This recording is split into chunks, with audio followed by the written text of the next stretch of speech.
درې ټیمو کې بیا توبه نه قبلیږي.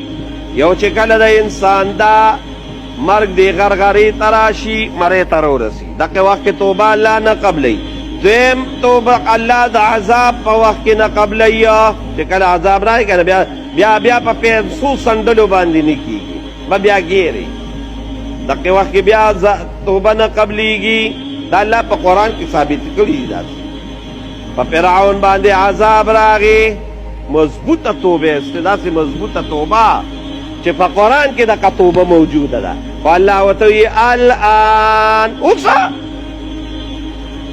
وقد عصیت من قبل، او د دې نه مخکې خو د ارامي توبونه کوله نافرمانۍ دې کولې، اوس توبه وباسئ، اوس دې توبه نه قبلېږي.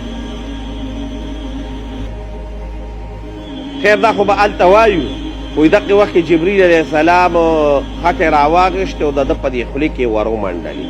نو چا ورته یې دا ولې وایي رب ډېر کریم دی، ما وایي چې چېرته اوس یې ونه بخي. نو رب ګورې کریم دی او د عذاب په وخت کې توبه نه قبلېږي.